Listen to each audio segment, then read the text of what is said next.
recognize the sizes. That's what they were created for. So if the woman was very small and the man was much bigger, there are a bunch of positions where the woman's legs are kept as wide apart as possible.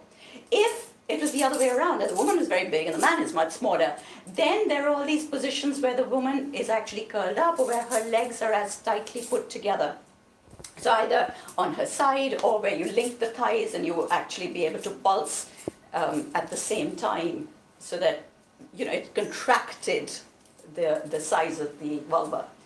If, of course, the vulva was very big and the man was very small, then you resorted to the little armor I was telling you about, or the dildos that you had to learn how to make. So what was interesting is that now there's lots of different positions, and over time these positions have been changed a little bit. They've morphed, because you have to remember that furniture morphed. So 2,000 years ago, if I said there was a sitting position, it was more than likely you were sitting on a mattress on the floor, or a cushion on the floor. 500 years later, maybe there's a bench. Another 500 years later, you have a chair. So the positions have changed slightly because of the change in furniture.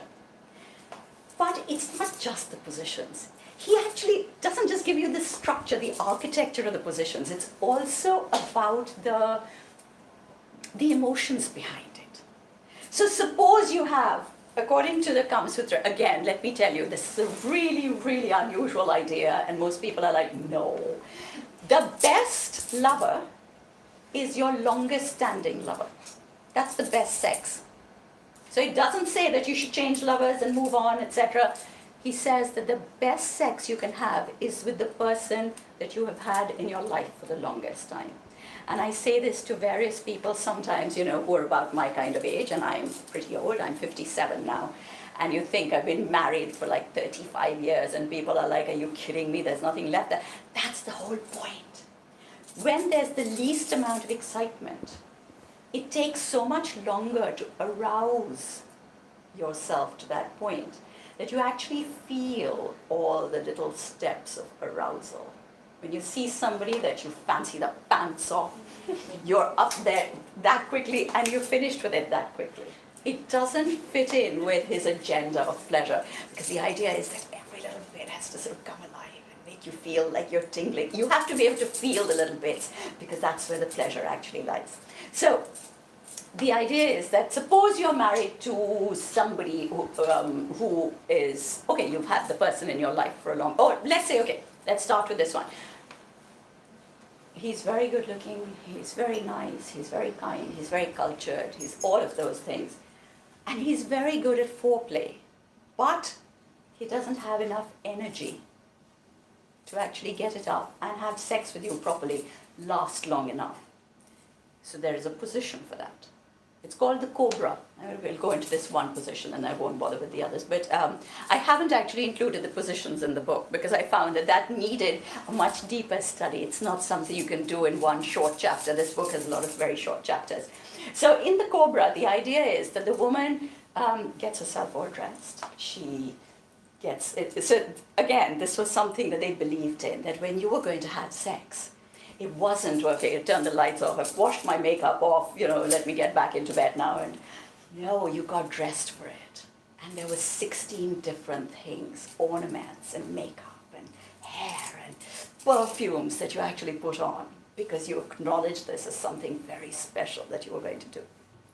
So she gets herself all dressed up. She feeds him with all the nice things, but not too much, because you never have food before sex.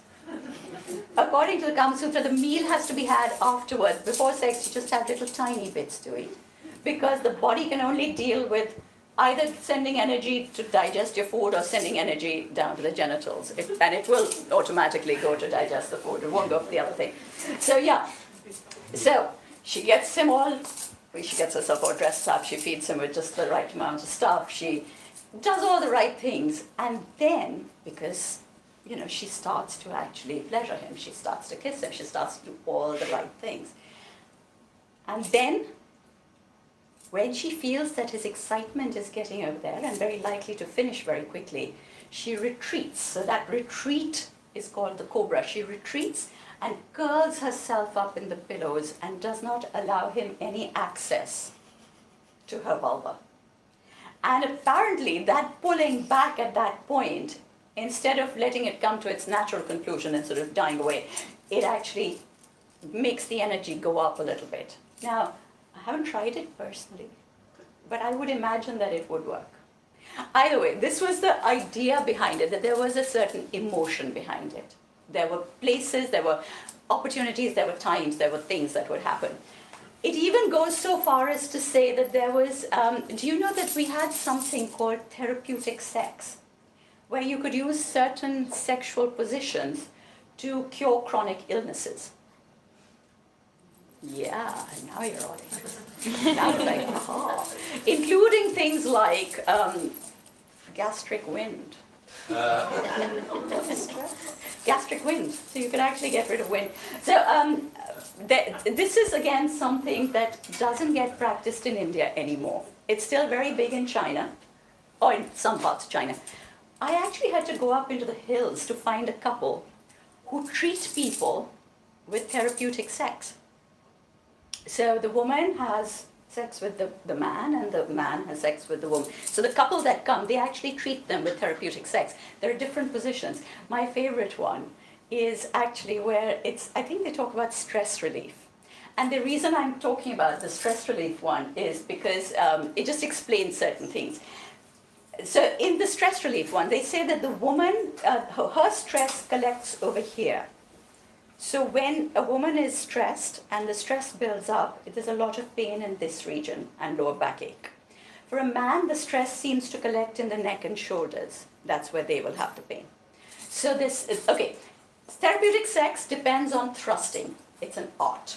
Thrusting is an art. You have to practice the art of thrusting, get it absolutely right and fluid. We have a chapter on thrusting. You can practice. It's very good, actually, to understand how to do that.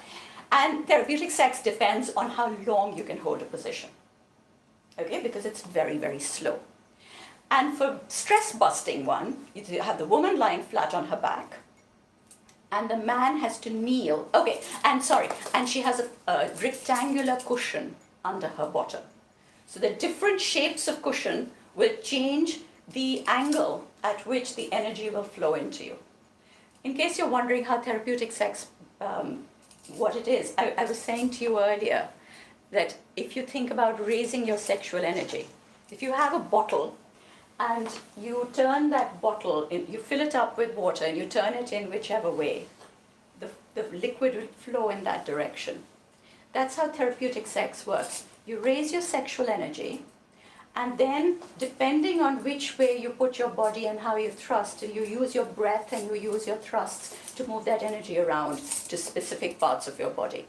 That's what the basis of it is. So in this one, you have your rectangular cushion under your bottom, then you have the man kneeling in front of her on the floor, which is why the bed had to be a certain height. You know, I said to you the first part of the book was all about how to decorate your house and what all to do. So there are 8 different types of cushions and so on and so forth. Anyway, because the man has to be as straight as possible, because that's when his energy will flow up and down. The woman has to be as flat as possible, because that's when her energy will flow up and down up here. And I don't remember how many thrusts there are, but at some stage you read that up, and I'm told that it's very, very useful and very good for you. So yes, so positions actually had a huge amount of importance, but not for the reasons that we think it is. There are a couple of them that I don't understand, however. I mean, all of this sounds very good, and it sounds very kind of like, yeah, it makes a lot of sense. But there are a couple of positions that I truly don't understand. There's one in particular where the man lies flat on his back. The woman sits on top of him. She penetrates. And then she goes round and round. I have no idea why. It's been a 10 long years of studying this. There are a lot of things I still haven't discovered what they mean. There's another one which is, I've never known anybody who's been able to do this. So you have the sitting position. So the man is sitting. The woman sits on his lap, penetrates, and then he somehow manages to flip her around so that she's facing the other way, but they have not broken contact. I mean, that has to take a lot of doing Yoga. a lot of yoga. Especially And then, if you're really, really, really good at what you're doing, then the man also flips around. I think in this case, he's on his all fours on the ground and she's on top of him. I don't know. I've been trying to work this out. I haven't worked it out.